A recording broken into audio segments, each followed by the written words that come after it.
नमस्कार, your money में आपका स्वागत है। मैं हूं कविता थपलियाल। आज योर मनी में हम करेंगे आपकी कंप्लीट फाइनेंशियल प्लानिंग और इसमें हमारी मदद करेंगे लैडर अप वेल्थ मैनेजमेंट के एमडी राघवेंद्र नाथ। राघवेंद्र, आपका स्वागत है। लेते हैं पहला सवाल। अमित शंकर झा हमारे साथ पुणे से फोन लाइन पर मौजूद हैं। अमित, आपका स्वागत है। बताइए क्या जानना चाहते हैं आप। सबसे पहले बताइए कि आप करते क्या हैं। Hello Kavita, good evening. I am an army officer. मैं आर्मी में ऑफिस कैप्टन हूँ and my question is like I wanted to know about my financial planning जी। And keeping in the view of my future requirements और whatever my liabilities are there which I have send you in my mail. जी। और मैंने अभी HDFC top 200 का 2 साल पहले SIP लिया है 3000 का एंड मैंने 60,000 पर ईयर का ये एलआईसी में भी लिया। बाकी मेरे गवर्नमेंट के फंड्स वगैरह हैं, तो उन सबको देखते हुए क्या मेरे को इसके साथ कंटिन्यू करना चाहिए और शैल आई बी इन्वेस्टिंग मोर और in different I mean funds and all. So could you please suggest me something. ठीक है, इससे पहले अमित आप मुझे बताएंगे कि आपकी गोल्स क्या है, आप किस वजह से इतनी इन्वेस्टमेंट कर रहे हैं। या I mean the recent whatever requirements are like there ki in 6 to 8 months I'll be requiring money for my car loan and my marriage will be there in December probably, so I'll be requiring for 5-6 lakhs for that also. And I have to manage everything on my own. So this is recent, I can see in 6 to 8 months, and after that around 25 or 20 years there will be kids, so for their marriage and their studies I'll be requiring money. Amit, यहाँ आपसे ये जानना चाहूंगी कि आप तो army background से है, आप घर क्यों खरीदना चाहते हैं? सिर्फ इन्वेस्टमेंट पर्पस के लिए? I'll be looking for the home केवल इन्वेस्टमेंट पर्पस के लिए, which I can get it and after whatever price appreciation के बाद मैं उसको sell off कर सकूं, because for my staying purpose government is providing me the home and all. ठीक है, तो राघवेंद्र सबसे पहले बताएं कहाँ से शुरू करते हैं इनकी फाइनेंशियल प्लानिंग। इन्हें अपने लिए घर खरीदना है, गाड़ी भी खरीदनी है, शुरू करते हैं इनकी प्लानिंग। अमित, एक और चीज़ आपसे जानना चाहूँगा before I can comment on your financial plan. आपकी मंथली इनकम अभी कितनी है जो कि आपके कैश इन हैंड है? Cash in hand around 50,000 sir. 50,000 rupees करीब कैश इन हैंड है आपका। Okay okay. सो अमित, एक तो आप कार जो खरीदना चाहते हैं आई थिंक वो तो तुरंत ही खरीद सकते हैं। मैं एक ये सजेशन दे रहा था, जैसे आपने अपनी मेल में लिखा है कि आप 8-9 लाख रुपए तक की कार खरीदना चाहते हैं, क्योंकि कार आपके ऑफिशियल ट्रैवल के लिए ज़्यादा यूज़ नहीं होगी, सिर्फ लाइफस्टाइल के लिए यूज़ होने वाली है। तो मेरा सजेशन रहेगा कि कार थोड़ा कम वैल्यू का खरीदें तो ज़्यादा अच्छा रहेगा। और ये आपकी पहली कार होगी तो मे बी एक छोटी कार खरीदें, उसके बाद 2-4 साल 5 साल के बाद बड़ी कार खरीद सकते हैं। और वैसे भी कार एक डेप्रिशिएटिंग एसेट है, तो इसलिए अभी आप मेरे ख्याल से 5-6 लाख रुपए ही कार में डालिए। और अगर आप एक 4 लाख रुपए के आसपास का अगर ईएमआई लोन लेते हैं, जैसे आप बता रहे हैं कि आपको आर्मी ग्रुप इंश्योरेंस से सस्ते रेट में लोन मिलता है, तो मेरे ख्याल से 8,500 रुपये की ईएमआई दे के आपको कुछ 4 लाख रुपए का लोन मिल सकता है 5 साल के लिए। तो उससे आप कार तो तुरंत ही खरीद सकते हैं। घर खरीदने का जो आपका विचार है, मैं सोचता हूँ कि उसको थोड़ा आप डेफर कर सकते हैं, क्योंकि आप एक तो काफ़ी यंग हैं, दूसरी चीज़ है कि आपको घर in any case from army you are getting a house and therefore you need a house only for retirement purposes. तो इन्वेस्टमेंट के हिसाब से घर खरीदना अभी कुछ सही नहीं है, क्योंकि रियल एस्टेट प्राइसेस में बहुत ज़्यादा बढ़ोतरी हुई है पिछले 4-5 सालों में और रियल एस्टेट प्राइसेस काफ़ी ज़्यादा हैं। तो मेरे ख्याल से 5-7 साल के बाद अगर आप ये डिसीजन लेंगे तो ज़्यादा अच्छा रहेगा और आपके फाइनेंसेस भी इस समय स्ट्रेन नहीं होंगे अगर आप घर नहीं खरीदते हैं, क्योंकि अगर आप 25-30 लाख रुपए की ईएमआई अगर पकड़े हैं तो आपको कम से कम 30-40 हज़ार रुपया सिर्फ ईएमआई में चला जाएगा। तो आपको लाइफस्टाइल के लिए आपके पास बहुत कम पैसे बचेंगे। तीसरी चीज़ जो कि मैरिज की आपने बात कही, तो 5 से 6 लाख रुपए का जो आपका एक एक्सपेंस है, मेरे ख्याल से आपके पास आपने बताया कि करीब 3 लाख रुपया आपके सेविंग बैंक अकाउंट में है, तो मेरे ख्याल से थोड़ा बहुत और जोड़ना पड़ेगा, पर क्योंकि आपकी शादी दिसंबर में है तो मेरे ख्याल से आप उसको पूरा कर सकते हैं। वो जो पैसा आप पिछले अभी से लेकर दिसंबर तक का पैसा तो आप सिर्फ सेविंग बैंक अकाउंट में रखिए, क्योंकि बहुत छोटा अंतराल है। उस पैसे को निवेश करके कोई फ़ायदा नहीं है।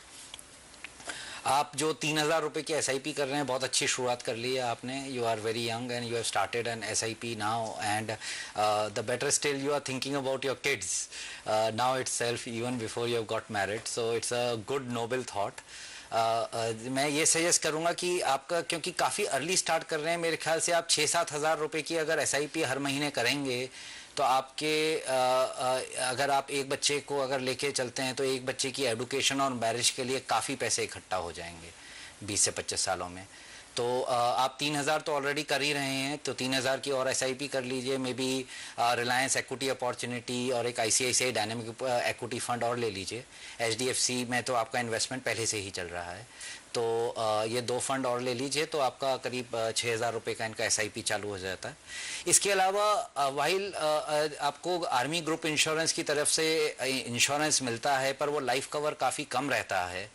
तो मेरा एक सजेशन ये रहेगा, क्योंकि एक आप ऐसा प्रोफेशन है आर्मी का जो कि थोड़ा हाई रिस्क प्रोफेशन भी है, आप अगर एक 50 लाख से 1 करोड़ का एक टर्म कवर खरीदते हैं, जो कि आपकी एज में मेरे ख्याल से 20 से 25 हज़ार रुपये में आ जाना चाहिए। अगर 1 करोड़ का कवर आप प्लान कर रहे हैं तो इनको 1 करोड़ का एक कवर भी लेना चाहिए, लाइफ कवर, जो कि फैमिली और पेरेंट्स को सिक्योर कर लेता है। इसी के साथ रिटायरमेंट के लिए भी उन्होंने कुछ पूछा है, कितना अमाउंट इन्हें अपने रिटायरमेंट के लिए रखना चाहिए, चूंकि ये डिफेंस बैकग्राउंड से भी है, तो उसके लिए रिटायरमेंट में काफ़ी एक्चुअली इनका जो ऑलरेडी जो रिटायरमेंट फंड में जो जा रहा है प्रोविडेंट फंड के फॉर्म में है, वो काफ़ी अच्छा अमाउंट जा रहा है, 8,000 रुपये पर मंथ। प्लस आर्मी में होने का एक बेनिफिट ये है कि आपको पेंशन भी मिलने वाली है, तो इसलिए रिटायरमेंट की प्लानिंग करनी चाहिए। तो मेरे ख्याल से 5-7 साल के बाद करना चालू करें तो कोई फर्क नहीं पड़ेगा इनको। तो अभी ज़्यादा सेविंग करने के बजाय इस समय he is into spending years, so he can spend more and enjoy life. और ये छोटा मोटा जो इन्वेस्टमेंट कर रहे हैं, it's a good initiative that he has taken, so probably continue with that initiative. जैसे जैसे सैलरी आने वाले सालों में बढ़ती है तो ये अपना इन्वेस्टमेंट भी बढ़ा सकते हैं। बिल्कुल। तो अमित, आपके लिए सलाह यही है कि चूंकि आप डिफेंस बैकग्राउंड से हैं तो घर खरीदना फिलहाल आप होल्ड पर रख सकते हैं। कार आप खरीद सकते हैं, लेकिन कम बजट की खरीदिए, क्योंकि उसके हिसाब से आपकी EMI भी थोड़ी कम होगी। और जहां तक शादी की बात है तो उसका बजट आपको थोड़ा सा कम करना चाहिए। अभी तक आपने बच्चों के लिए और जो भी आपकी फ्यूचर प्लानिंग है उसके लिहाज से जो प्लानिंग की है, 6,000 रुपए आपको महीना लगाने हैं अपने SIP में। आपका और कोई सवाल है अमित?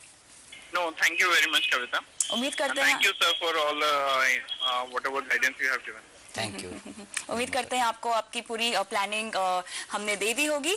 और इसी के साथ अभी लेंगे एक ब्रेक, लौट कर बात करेंगे मोहाली के अजय से, जो 39 साल के हैं और हमारे साथ मिलकर करना चाहते हैं अपनी आगे की जिंदगी की प्लानिंग। लेकिन अगर आपके पास भी इन्वेस्टमेंट से जुड़ा कोई सवाल है तो हमें भेज सकते हैं mf@moneycontrol.com पर। जब आप हमें अपना सवाल भेजते हैं तो अपना नाम, शहर का नाम और कॉन्टैक्ट नंबर जरूर लिखें। और अगर आप फेसबुक यूजर हैं तो हमारा फेसबुक पेज भी जरूर विजिट कीजिए।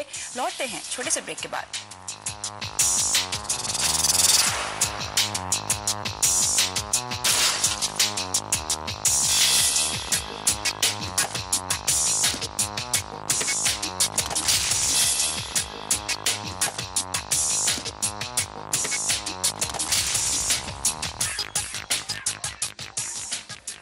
वेलकम बैक योर मनी में आज हम कर रहे हैं आपकी कंप्लीट फाइनेंशियल प्लानिंग, और इसमें हमारी मदद कर रहे हैं लैडर अप वेल्थ मैनेजमेंट के MD राघवेंद्र नाथ।